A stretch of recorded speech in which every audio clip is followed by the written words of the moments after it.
And we welcome you to This is Overtime on OSN. It is Lieber Sage and Tanner Ryle after a 4-1 Ottawa Senators victory over the Columbus Blue Jackets. We welcome your feedback in the OSN chat. Tanner, always good to see and talk to you again. How are you? Pretty good. As you would say, OSN right now, it stands for Overtime Starts Now. Oh. For the first time in 3 games, overtime is not needed because the Sens get a regulation win over the Columbus Blue Jackets. Nice to see it. I'll say a bit of a sleepy game, but nice to come out with the win. I'm still jacked up about Overtime Starts Now, OSN. It might have to be a thing, you know? Didn't realize that was the case. Evening, gents. Says Ethan, great to have you along. If you want to get in on the chat, as you said, a little bit of a sleepy game, but for the Ottawa Senators, I think needed, right? Like to go out. Like when's the last time they just went out, had a sleepy game, won the game, wasn't that much going on, hasn't happened that much. So we got a lot to talk about tonight. James Reimer in goal, of course. The Linus Ullmark 26-minute interview with Claire Hanna on TSN released. Both you and I, Tanner, watched that in its entirety. So lots to talk about there and kind of where the team is trying to rebound from the weekend and knowing what is coming up for the rest of the week. Never a dull moment in Senators land. That's for sure. But I think we start tonight with the fact that James Reimer was pretty good. Yeah. Didn't have to be crazy flashy, but Sean Monahan scores on a nifty little play, I guess. Not a bad shot. Didn't really fault him on the goal, but other than that, James Reimer did exactly what he needed to do to help the Ottawa Senators. And quite frankly, I think it's what they needed, a steady performance and goal. Yeah, he saved the savables and then some. I look back at that breakaway by Tate McRae's ex-boyfriend there, getting stopped big time on that one.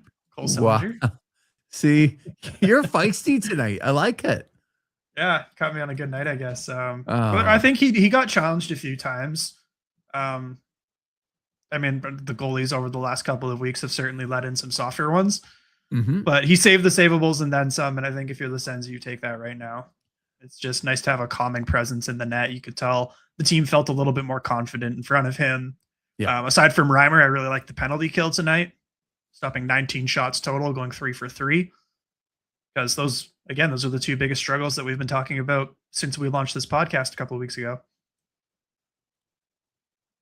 Ethan in with Sens needed the 2 points. Boring hockey. I do not care. They got the 2 points and didn't give Columbus a point.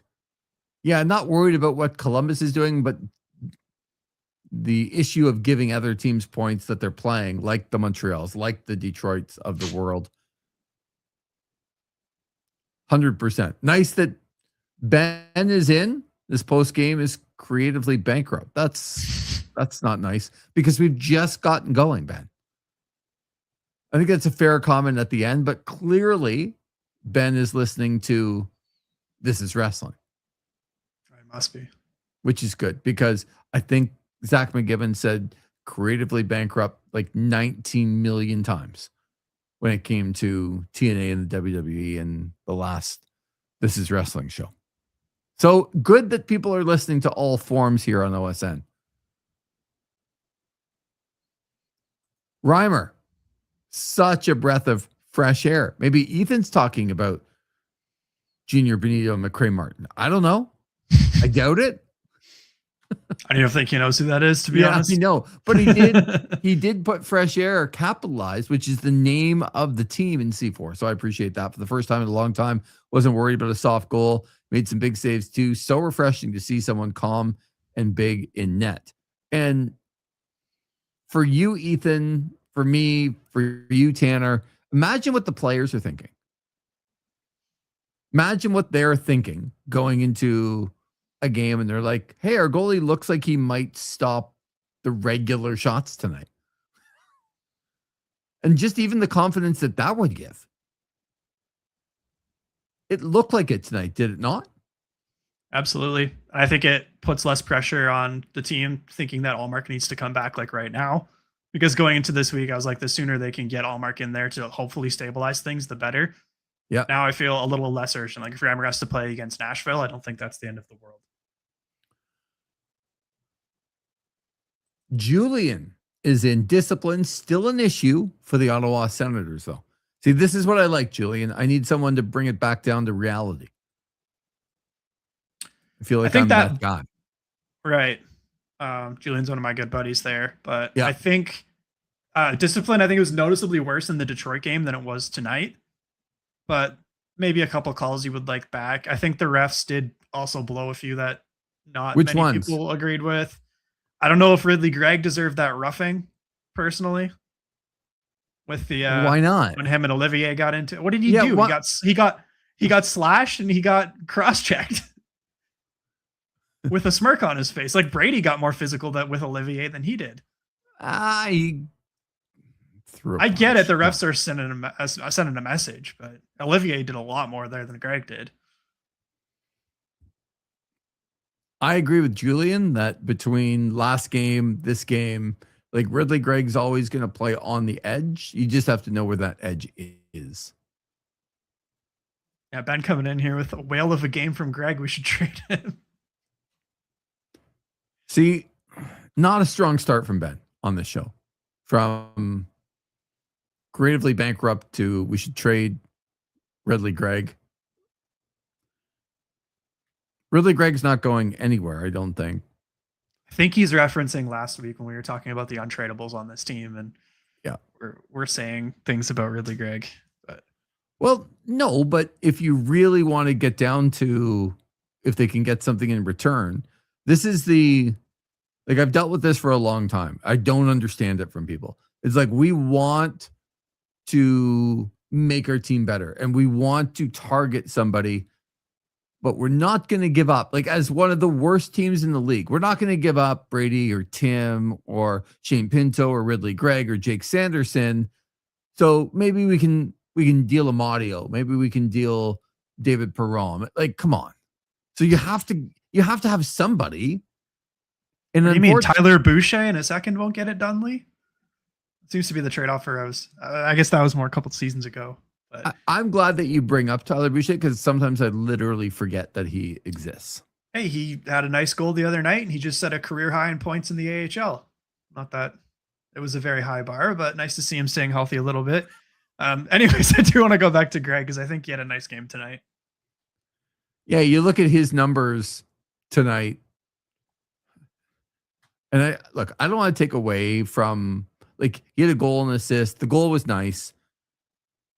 But, like, what were the defense doing on Ridley Gregg's goal? It's like a 3-on-2. He passes it back to the trailer. Nobody goes with him. He gets it back. He's all by himself. He goes to the backhand through the legs. Not a great goal on Elvis. And like he's literally standing there celebrating in the crease because nobody else is there. Good for him. Like it's a nice move. Like yeah, I'm not taking anything away from him. I'm just saying that play defensively was reminding me of what the Blue Jackets used to be before Rick Bowness got there. And it's like, okay, at some point the new coach bumps over and you get back to who you were. And who you were was a terrible defensive team. And that was a play like, I just don't even know how you allow that to happen. Right. Well, it's the type of thing the Sens have to take advantage of. And maybe it's going to take more than 4 games for Bowness to really iron this team out. Oh, maybe for sure it will. For sure. Their new coach bump is probably done. We compared it a couple of weeks ago, or whenever he took the job, to Jacques taking over the Senators a few weeks ago, or a few years ago at this point. Yeah. Where it took a little bit to settle in, but you saw it kind of trickle down into the next season. I think the Blue Jackets overachieved last year. Personally, I didn't see them as a playoff team going into this season. I don't know if I saw them as this bad, but I'm curious to see, who's going to be behind the bench next season. What's that team going to look like? But I don't think they know, right? Because what Rick Bowness can do, who knows? And then he's only got a contract till the end of the year. Does he want to come back? Does the team want him back? Did they think he did good enough Ridley Gregg had a goal and an assist, a +2 tonight in under 16 minutes. He had 15:44 of ice time, couple of shots on goal, 3 for 4 in the faceoff dot. So for a guy that's trying to get a bump ahead in the lineup, this is a game that he needs to put back to back to back. Like, this is one of a few steps here for Ridley Gregg that if he wants to get higher in the lineup. Yeah, and I think he's played well recently. I really like the line with him, Kachuk, and Cousins. Yep. I thought they were clicking especially well in the last couple of games. I do too. The only thing that worries me was that cheap shot on Lucas Raymond that he probably should have been thrown out of the game for. Right. Right? Like, that's just a bad mental decision. He got away with it, but it doesn't make the decision any better. But you're right. He's been more effective, more noticeable on the ice as of late.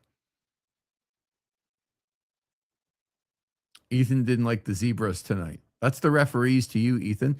I will say the Zebras felt like they had a quota to meet tonight. Brutal. Did you feel like that? At times, but I don't know if there's one call that I can really point at and call it egregious. I know the Blue Jackets fans would probably disagree with me based on the noise I was hearing from that arena at times during the game.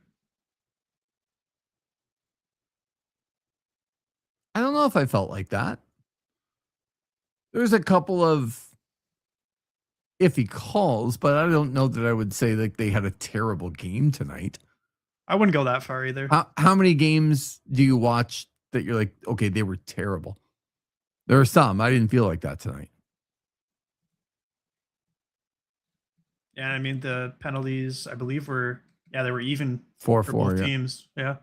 4 penalties called on each team. Ben back in the chat says, well, that was sarcasm, the Ridley Gregg one. Yes. Do you know how easy it is to detect sarcasm on the chat, Ben? Maybe you need to be a better writer. I don't know. Oh. Possibly. Ben's birthday just passed. Now it's right back to work. Look, man. It's long gone. That was last week, pal.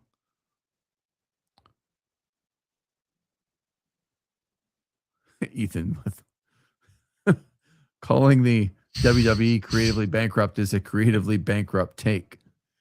There you go, Ben. Plus, WWE has been better in 2026. Yeah, let's wait to the Royal Rumble, Ethan. I'm not so sure. But back to the game and Julian saying this was a good bounce back game from Shabbat after having 2 mediocre games over the weekend. And I was going to bring that up with you. So I completely concur with Julian. Just looking at his numbers tonight. And you always know by ice time.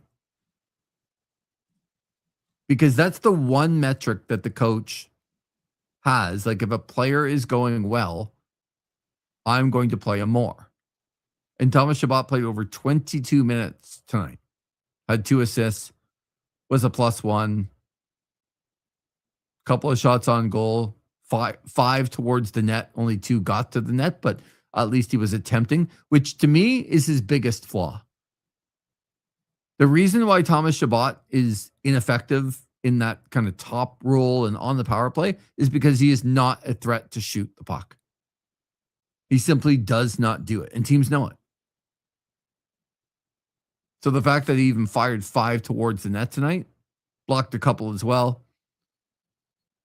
noticeable. I noticed Thomas Chabot in this game.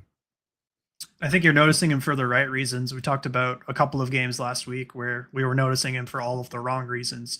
Right. Just some of the lapses in his defensive play, some of the turnovers that led directly to goals.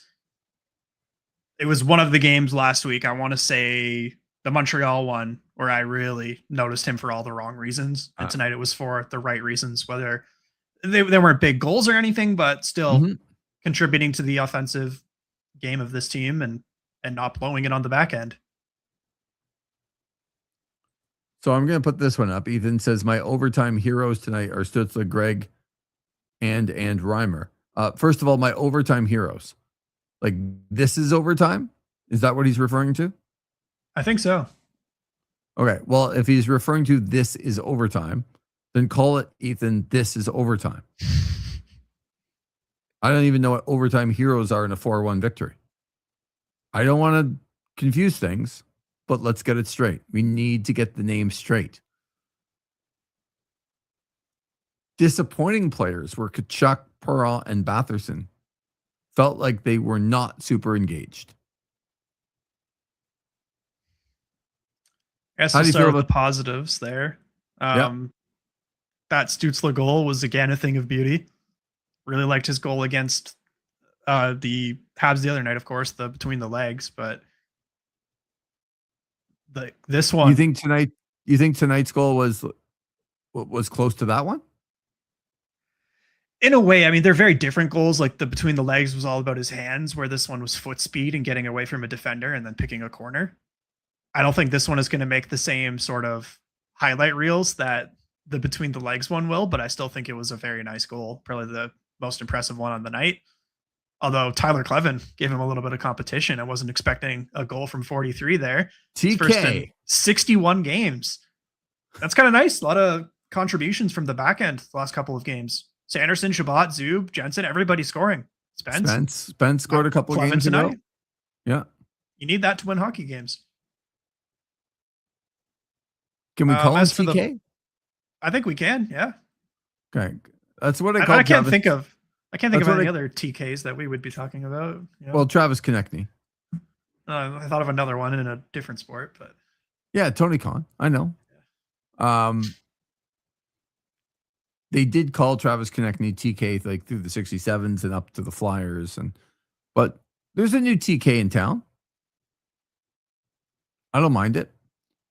So, not to pour a lot of cold water, I think the play by Tim Stützle was that's what he should be doing in the offensive zone.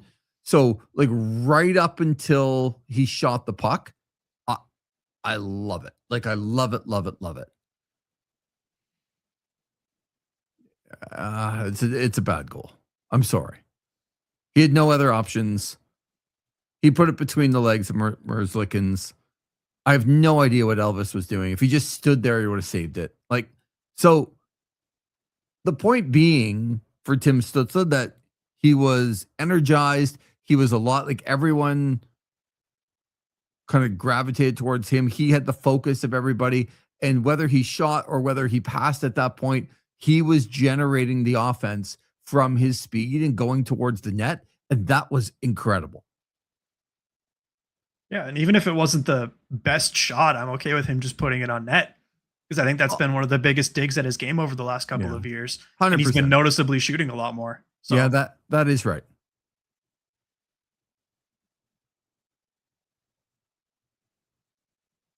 Is it a bold take to say Shabbat looked better than on the power play than Sanderson? He's been driving play, not overthinking it too much. Maybe he's earned time on unit 1. This is where Ethan needs to come back down to reality. Yeah, I'm not there. Yeah, Ethan. So it is bold and not a great take at all.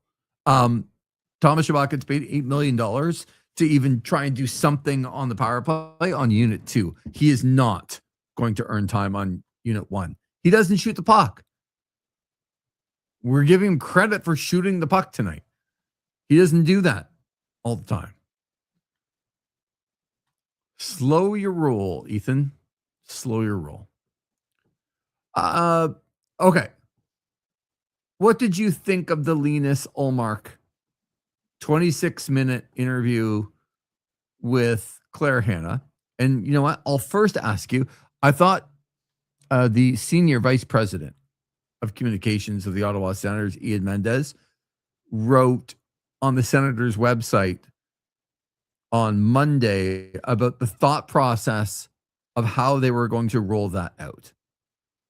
And if you didn't see that, it's a very well-reasoned article about how the Senators were going to approach Linus Ullmark coming back to the team and getting in front of the media.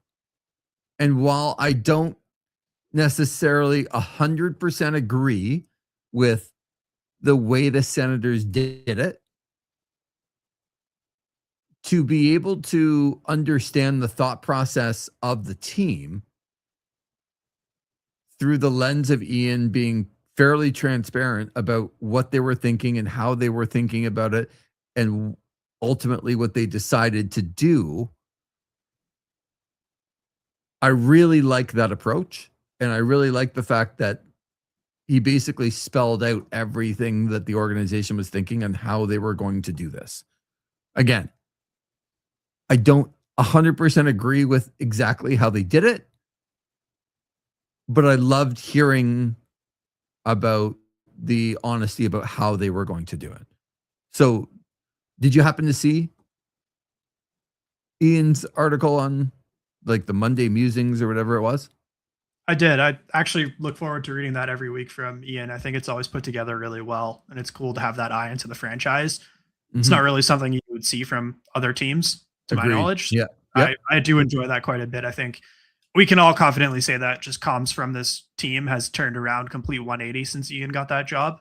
Yep. And it's just another great part of it.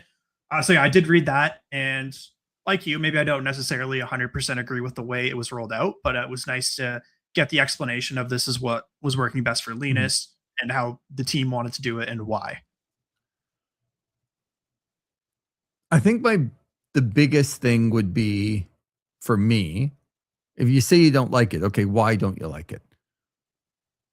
The biggest thing for me would be like TSN is still a partner with the Ottawa Senators. And well, Ian described in that article about how it wouldn't be well received if it came from the team because of the lack of transparency and like only getting out what they wanted to get out. I really don't feel any different about Claire and TSN. Like if Ian had sat down with Linus Ullmark and we watched the exact same interview, exact same, but it was Ian instead of Claire, would you feel any different? I wouldn't. So I think for me, it would have had to come from a little bit more of an independent spot rather than TSN and Claire Hanna. However, I do understand from their point, like if I'm saying this to them now, they would go, okay, well, who would you like it to be? And who is there? Like the whole point of this is that how many media members are on the road right now in Columbus? 0. One, actually, Julian McKenzie's there. Yeah, okay. And that's fair. Julian McKenzie. There's not many, right? So when you look to get it out at a certain level, Julian is a writer for The Athletic. He doesn't have a television component to it. He's probably the most independent person that's out there right now. But he doesn't have that visual television component. So you have to weigh, okay, we're getting away from ourselves. We're still working with a partner, but that partner has a reach. The fact that it was on tsn.ca, it was on the game tonight. It was like everywhere, and you spread it out. And if you did it with The Athletic, if you did it really with anywhere else, how much traction would you get with it? These are the things that you have to weigh. So I understand it from their point of view. It just feels sometimes for me like TSN and Claire Hanna are an extension of what the Senators are anyway. Like I don't watch their broadcast, and not that I should, but I don't watch their broadcast and feel like it's an objective down the middle broadcast. I don't. It's a hometown broadcast. There are other hometown broadcasts.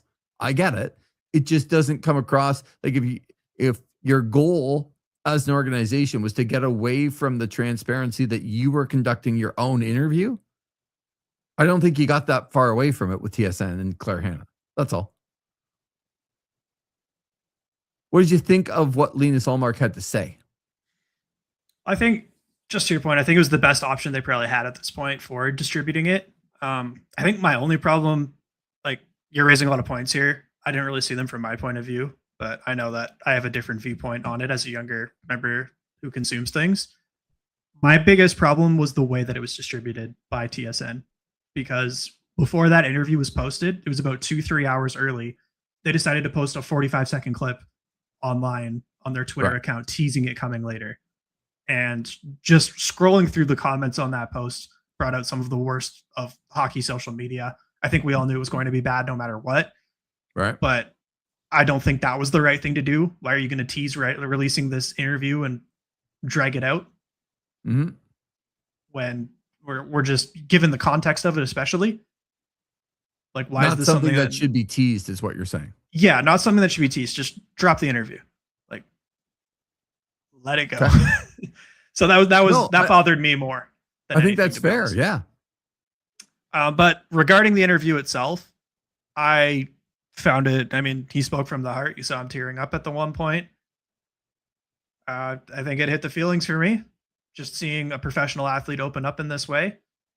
And sure, Mendez mentioned in his article that they had gone through the questions, and to a degree, it was somewhat planned beforehand. But I think it was great just seeing an athlete open up like this and speak from the heart about mental health and something that affects pretty much all of us. When you watch and listen to Linus Ullmark, you don't think typical athlete. Not at all. He's so soft spoken and just all the time in his interviews.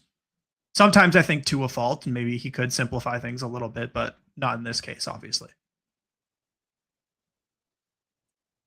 Yeah, like if you get a guy like that, I think asking him to button it up and simplify it is a really hard thing, because you just don't get it very often, and you want people to be genuine. So for me, it's the same. Like, he hit all the feels.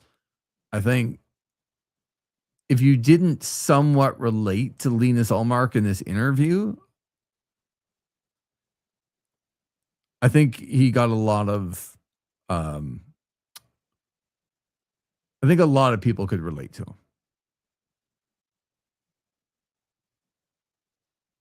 I don't know if it answered all my questions in 26 minutes. Some of his answers were like minutes and minutes at a time, and they were engaging. I just don't know that it answered all of my questions. But what he did have to say felt genuine. And you have to give him credit for coming, and no matter which way they wanted to distribute this, he sat there for 26 minutes and talked about something that was a social media rumor. And he talked about it. He never should have had to have done this in the first place. Exactly. And he talked about it from his own point of view with his own mental health struggles. Talking about, like, the Victor Hedman stuff was really interesting. Yeah. Big props to Hedman for being that type of guy for Ullmark. But I mean, this is what we need more of in sports and just with men in general. I mean, I feel like it's really stigmatized, and seeing this guy come out and talk so candidly is great. You want to root for the guy. At the end of it, it's like you just want him to get back and play well. He's an easy guy to root for. I hope that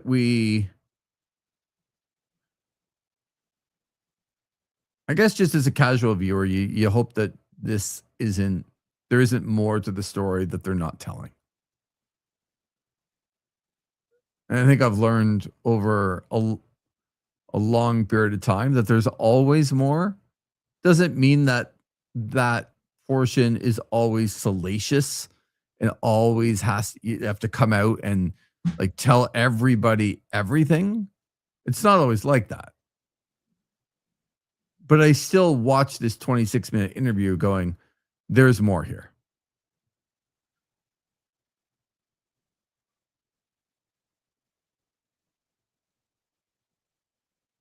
Ethan's back in with First of all, I'm with Tanner. Did not agree with the teaser. Just put a tweet out saying it's coming. On top of that, there's no need for Allmark to address something in his personal life, but yet he did, which has to be lauded. I'm tad concerned that he's been off since the trade, but maybe I'm reading a bit too much into that. In all, I think he delivered a great interview and hope he comes back better than ever. This is the point, Tanner, that I really want to drive home. Ethan says, I'm a tad concerned that he's been off since the trade. No, he's been a bad goalie since the trade. And in the interview, Linus Ullmark said he didn't have any problem with people criticizing the way that he plays goal. So for me, I'm going to keep it to the way that he plays goal. When he left, he was the 84th best goalie in the league of a 32-team league. And he just gets paid too much, and goaltending's too important for your number one goaltender to be an 84th ranked goaltender in a 32-team league and think that you're going to have success. I don't know when he's going to come back,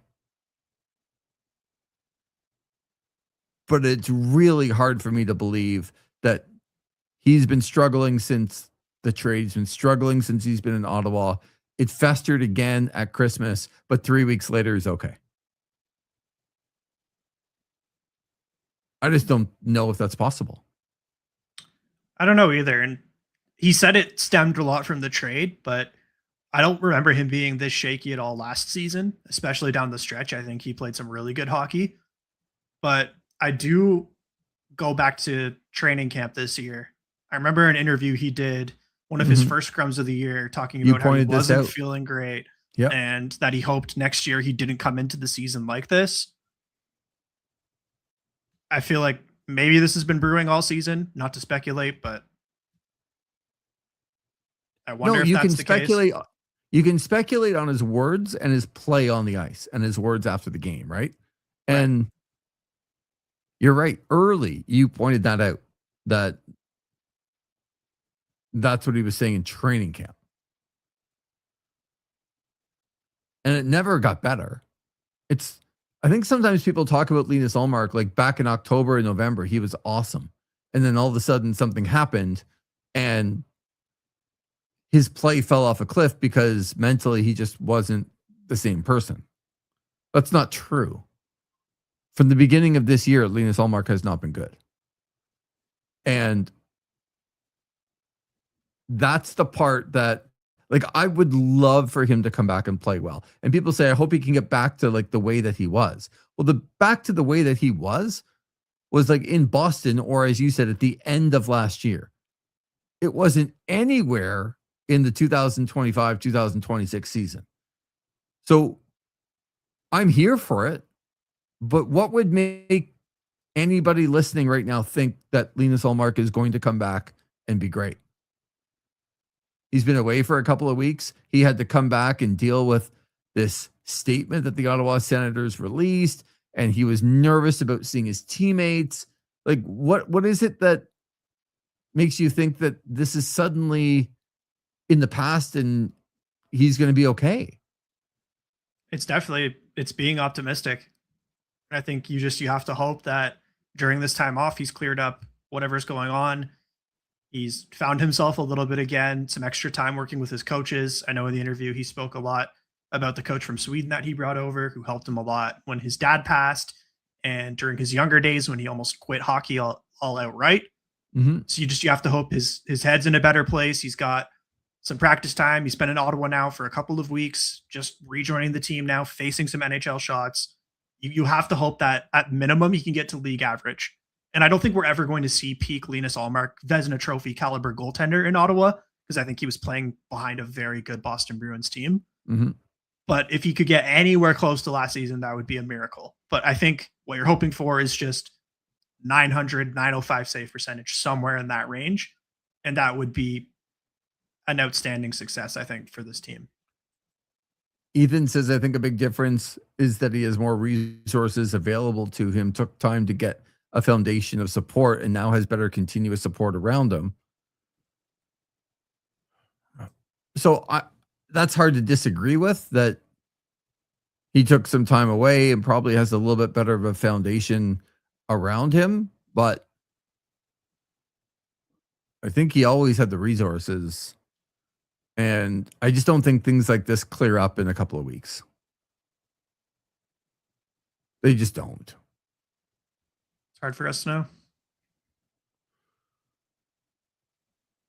I think the organization has made a good decision with James Reimer, because one of the things that would be hard if you were, the pressure of being a number one guy, making the money that he does, and being away and being bad when you're in the goal and then being away from the team, is leaving a guy in Merrill there who, still only has 35 career starts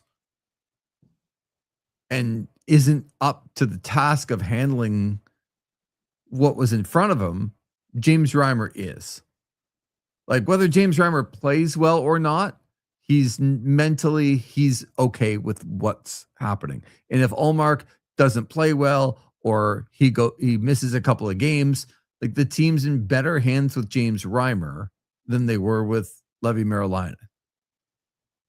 So that would make me feel better if I'm Ullmark too. Like, I have a little bit more support just as another veteran goalie that can come in and be calm like Reimer was tonight.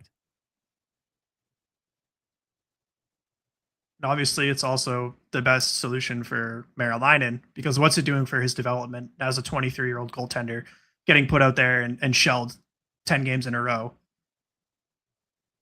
If Reimer loses his confidence, what's the worst that's going to happen?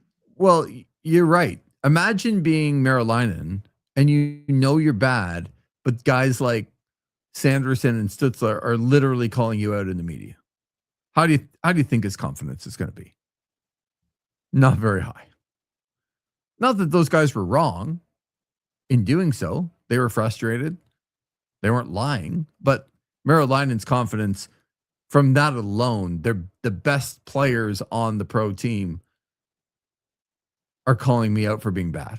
I also really like what Sanderson had to say today. I think that was pretty classy on his part. We'll tell people. Just along the lines of, he should have taken another breath, and that's the type of thing that stays in the room, and he's got to have Levy's back. He apologized to him. Just that it shouldn't be going to the media, which I would agree with. It came off very well. I think he's very classy. He's definitely a leader in that locker room. So I'm sure it was good to get that out there to the media, and I'm sure Levy felt great seeing that. Ben's in with Lando Norris started seeing a sports psychologist halfway through the F1 season when he was struggling mentally, came back after the summer break and won. Yeah, that had to do with his equipment and his team, Ben, not necessarily from his mental struggles. But okay, sure. You're the F1 guy.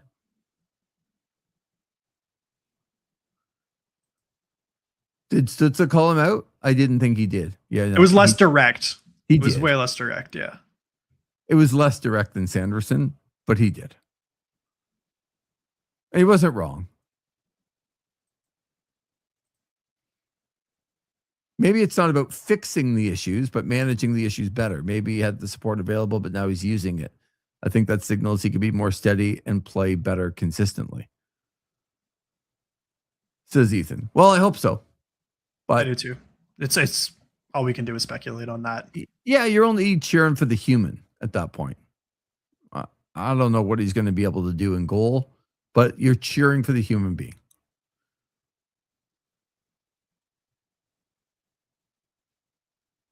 Have we? It's going to be a bit of a loaded question, but I think it needs to be asked. From everything that's happened, do we believe now that nothing was going on? Are you talking like the rumors, or?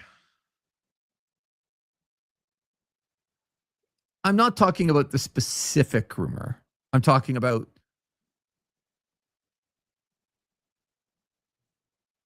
the way the Senators are playing this off is that Linus Ullmark had a bad game against Toronto and he left the team.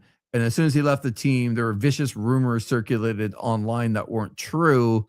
And there is nothing to see here until the rumor started and they shouted quite loudly from the top of their platform to say that nothing is going on here. And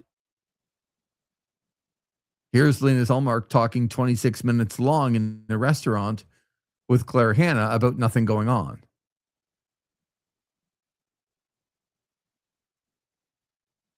I guess I think it's sort of in the middle. Because I always, Tanner, ask myself at the end of this, if nothing was going on at all and Linus Ullmark was simply struggling with mental health and he left the team, number one, like there was this kind of robotic machine answer. Every guy had the exact same thing to say. Linus Ullmark has our full support as a team. Like they literally said the words like, hey, this is what you're going to go and say to the media. And you're all going to repeat the same line. And they went out and they did that. But my question is always, why was the team so bad? It's not about whether the rumors were true or not. I don't know if they were true or not. I have no idea. And I would never speculate to know. But why did Linus Ullmark leaving the team? Wouldn't that like bring a team together? Wouldn't it bond the team even more to say, hey, this guy's struggling. He's our number one guy. We're going to have his back and we're going to go out and show you that we have his back.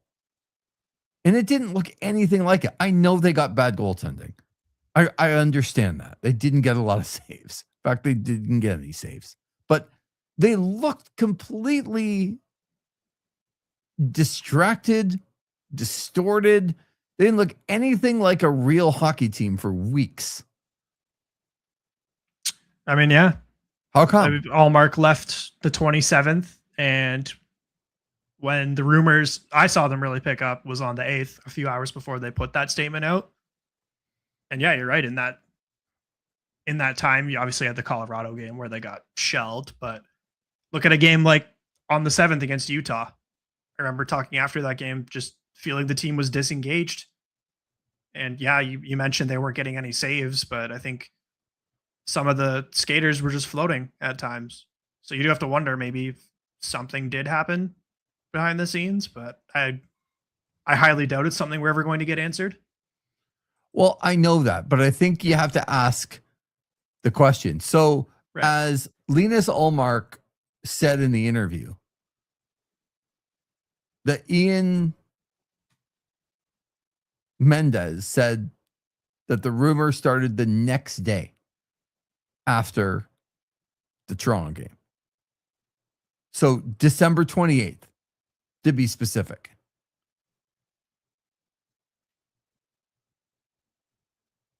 On December the 29th, this is the one I have a really hard time getting past.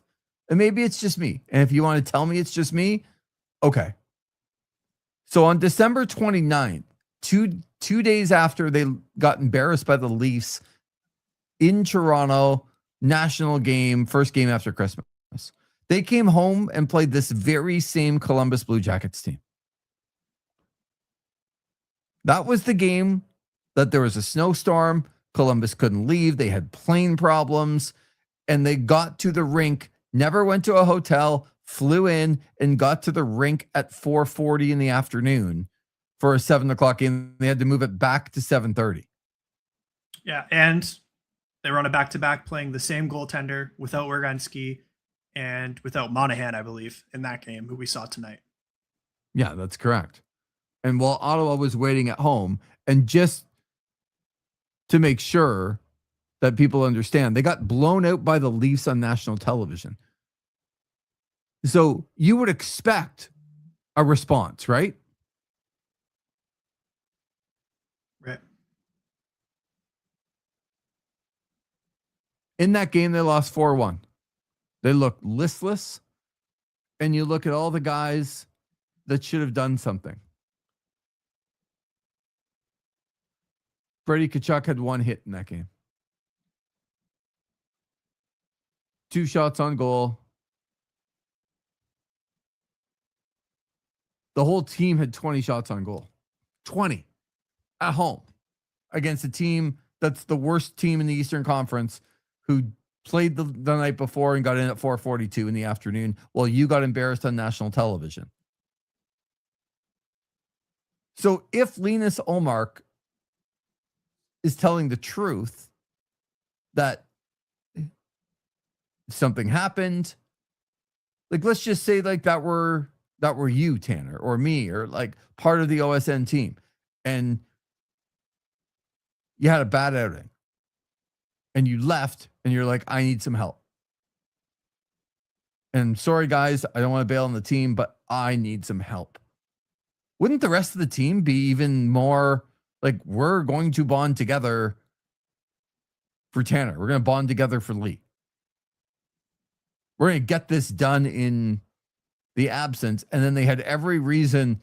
Bad hockey team, back to back, got blown out on national television. The Sens waiting for Columbus at home. They're terrible. Terrible in that game. And that's the one that I go, there's just no reason for you to have been terrible in that game.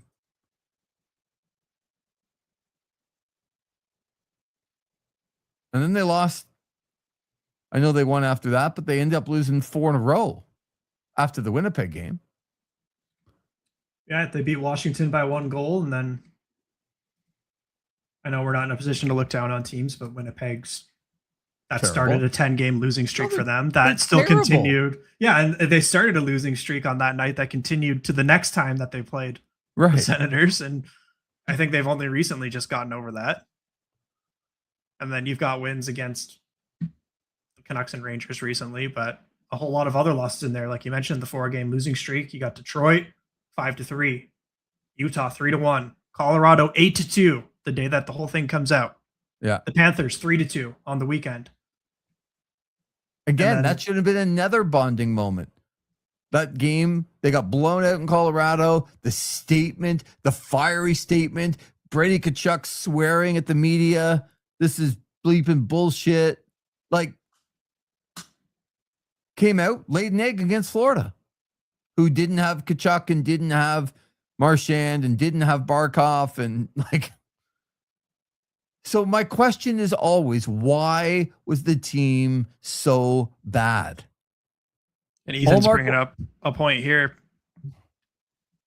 Maybe it just had an inverse effect than you would think of bringing everyone together. Maybe it did really rattle the team.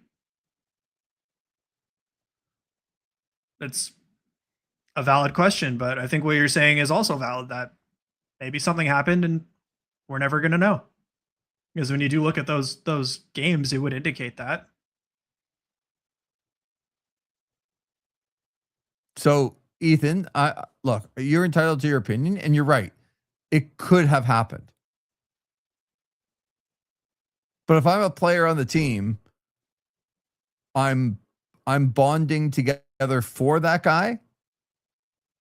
And this is not like the Sens lost. Like, what happened when Brady Tkachuk was out of the lineup? All right, they started playing better defensively, and they all bonded together because they realized they didn't have their captain, and they were actually good. Because they all had to work together. And the other part about that is, as much as Linus Ullmark, I'm not in the locker room, but I don't know if Linus Ullmark is like the core guy of the entire group. He just got there. That's Brady. That's Tim. That's Thomas Chabot. That's Jake. That's Claude Giroux, right? Like, those are the guys. It's not Linus. And Linus was playing very poorly. So if we're all together, and it's like, I know that you're suffering, or if you know that I'm suffering, and I'm the worst part about, and don't get any messages here, Ethan, that I'm the worst part of OSN. But if I'm the worst part of OSN and then I leave to go get help, the rest of the team is probably rallying and saying, yeah, like he wasn't great. So I'm glad he's going to get some help. He's in the right spot and we're going to do things right for him. But that didn't happen.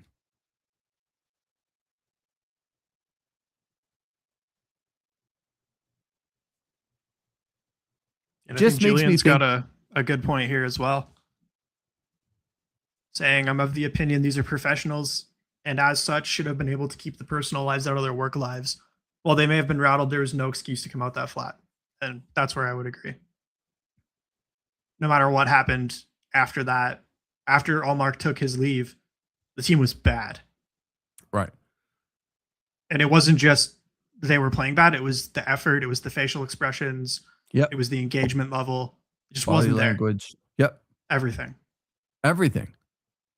And I think it's changed recently. I wonder if that coincides with Allmark being around the team again. Yeah, I'm not sold. I think you go back and tell me the last even decent team they beat. Is it still Washington? Yeah. It would have they've to be literally Washington beat on the first. They've literally beat the worst teams in the league. That's it. They beat Columbus tonight. They beat the Rangers. They beat Vancouver. They beat Winnipeg. They should have beat Montreal on Saturday. Yeah, but they didn't. Which is correct. And the frauds, the Red Wings, I haven't heard Ben talk about the frauds again because all the frauds keep doing is winning. That's the Red Wings. Ben thinks that they're a bunch of frauds. I did at the start of the year on paper, but it's pretty hard to deny them now. Oh, Ben's still doing it. It's like, what more do you need to see? I mean, they're a playoff team at this point. They're not missing the playoffs. Are they going to go further than one round? I don't know about that, but yeah, but that's not the point. The point is that Ottawa's nowhere near the playoffs. So to talk about Detroit in that way is like, yeah, I don't know. Montreal won tonight again. Yeah, they're starting to run away with it. I know the scoreboard was fairly friendly to the Sens last night, though. Not a lot of Atlantic and East teams getting points, but yeah. But at this point, I think like Montreal, Detroit, Tampa are out of reach. They're not catching those teams. If they hope to be getting into a playoff spot, they've got to be looking at the ones that are a little bit closer in reach. Sabres with a 4-3 lead in Nashville, which is the next place that they're going. 4.5 minutes to go in the hockey game right now.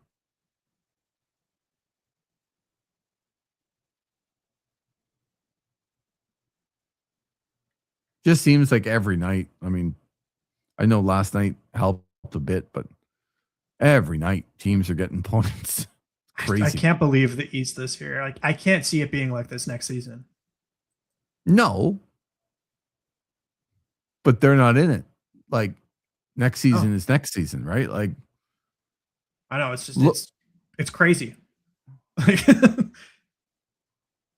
I've never seen an entire conference above 500. Except the Rangers, and I mean they reek.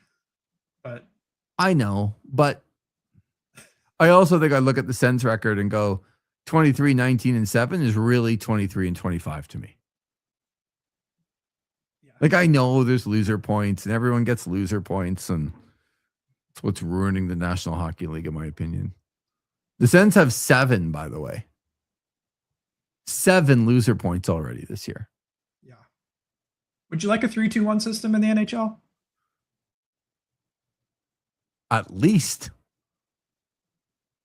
I agree. And everyone says, and I hate the argument that everyone says, well, if you just go back and look at last year, not much would have changed. Well, no, that is such a ridiculous thing to say, because in the middle of games when a team needs 3 points and they do pull the goalie early. They do pull the goalie in a tie game because 3 points are so valuable to them.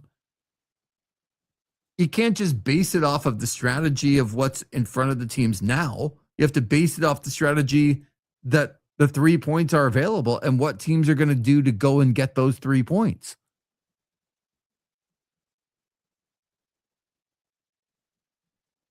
You know, the Vegas Golden Knights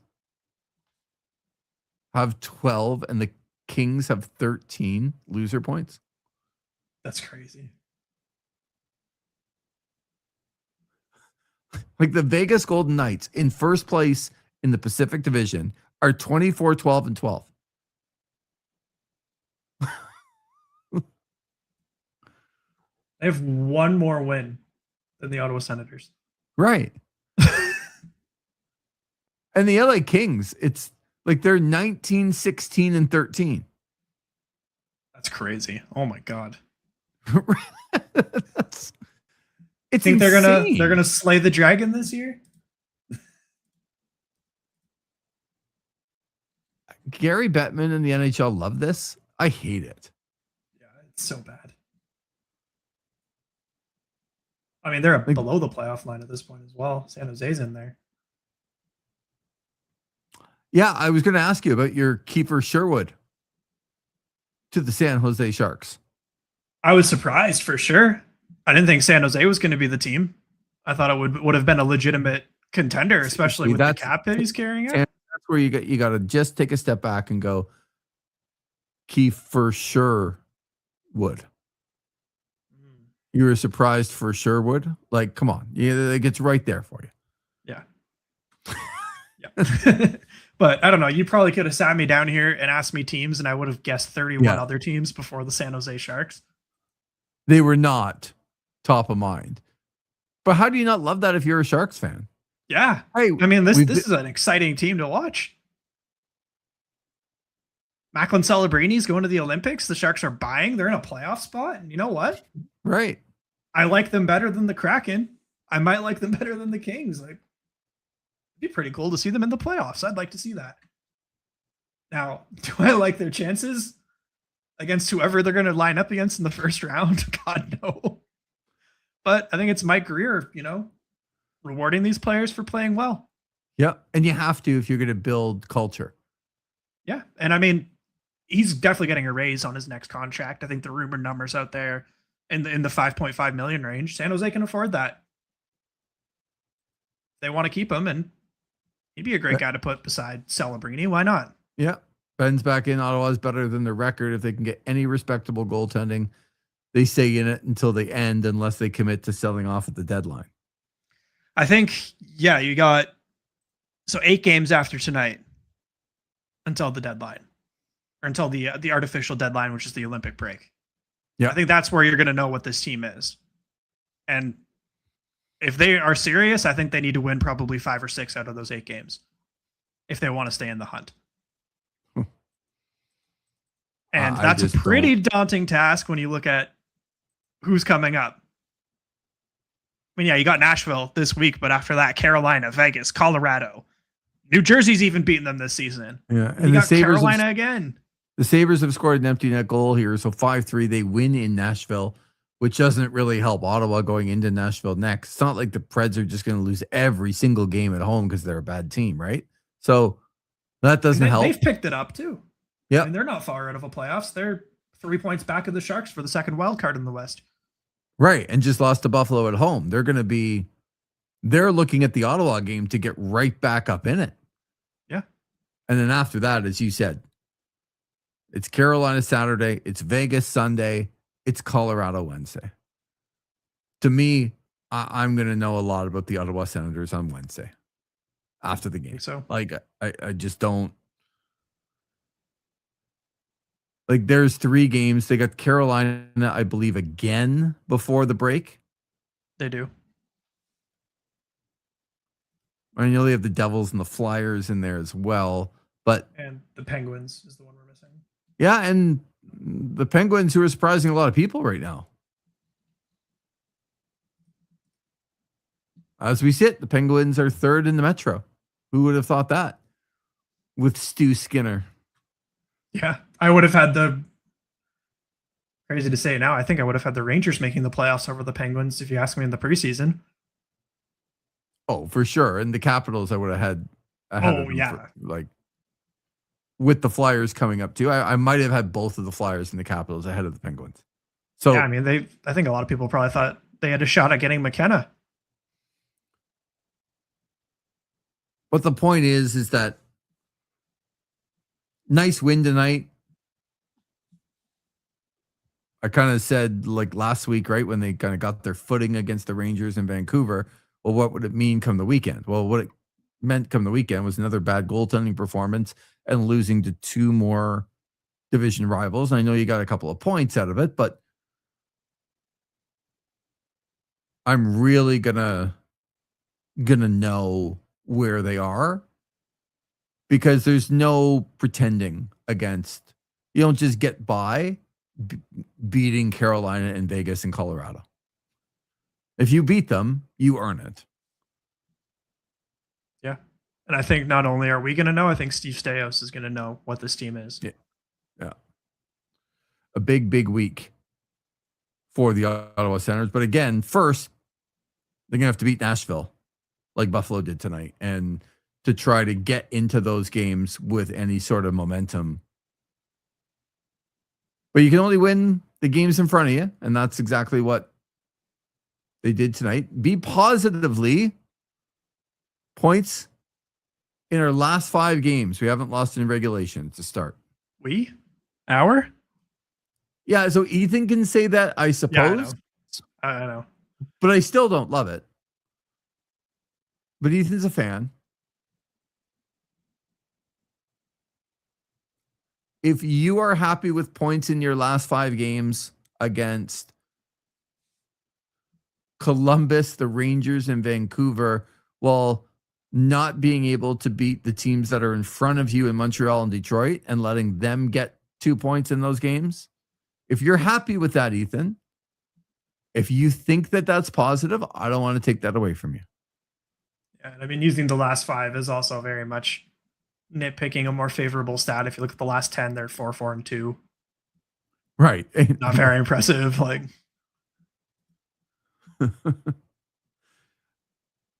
you see, Ethan, Tanner's bringing some intelligence to the program. Okay. He's not letting you nitpick your stats. Well, this hour has flown by, Tanner. How about it? In a 4-1 victory for the Ottawa Senators over the Columbus Blue Jackets. Funny how you don't talked about the game, which is good, and some of the things that happened in the game. But once you start not talking about the game, it's hard to get back to a sleepy game. Yeah, I don't even remember what happened. Yeah, exactly. But that's good. They for played Ottawa tonight. Yeah, that's good for Ottawa because not a lot of opposition there tonight. But they got the 2 points. They didn't have any big slip ups, so that's a positive. And they're on to Nashville. Yeah, I mean, when's the last time we got to talk about a sleepy game? Even right? Maybe that Canucks one, but that was more of, oh my god, are they going to blow this in the third period when Pettersson scored? That's it. Oh my God. It's been a while since they've had a game like this. So we'll take it. OSN will take it to be able to do this. So we'll have a bit of a pregame, Tanner, and a postgame coming up on Thursday against Nashville. What a weekend it's going to be. Oh, I'm excited to see how they do. It's another good sports weekend coming up with the football involved as well. And OSN, there's a lot coming up. I secured the balcony. Yes. Got the news from Mr. Ben for C4 next Friday night. Got a hold of the big honcho over at C4. He's expecting us. Looking forward to us coming, which is good. Looks like we'll have a chance to get together with him soon, Tanner. Excellent. Yeah. Was working on that today. So looking forward to that. So there's there's a good football NFL hit from Duke yesterday up on the site. We'll have some more stuff tomorrow. Then Tanner, you and I will be back on Thursday with a pregame and a postgame as the Ottawa Senators visit Nashville to take on the Predators. Thanks very much. Later game as well. So later start for us, for everybody. 8 p.m. puck drop rather than a 7. Have your coffee. See, that's good. Tanner's usually more, shall we say, Ben, riled up the later he gets. Feel like riled up should be the name of a segment, a column, something. How about it? Yeah. I also told Zach McGibbon that he should do something with exactly. Oh my God. I'm trying to push all these really bad puns on people. Oh, you had to do it for 20 years, so. Long time. Why not? Why stop, Why stop now? We are going to stop on This Is Overtime. 4-1, the Ottawa Senators defeat the Columbus Blue Jackets. We'll talk to you Thursday, Tanner. Thank you very much for all your help. Looking forward to it. And happy birthday to Lever in the chat. Big day tomorrow. Where does it say that? Any big... no, I'm saying it right now. Oh, getting it going in the chat. I didn't see that. Any Versage advice for us before your big day? I don't even realize that was coming up. Tanner, thank you for pointing it out. I don't even know when it's coming up. You said tomorrow. Feels like we're a long way. Like an hour, 14 minutes is a long time. How old? 32, Ethan says. Ethan, if you think I act that old, you're mistaken, my friend. Okay. I do not act that old whatsoever. So thank you very much. I will try to enjoy the day as much as possible. But we will be back here on Thursday. 4-1, the Ottawa Senators defeat the Columbus Blue Jackets. This is Overtime on OSN.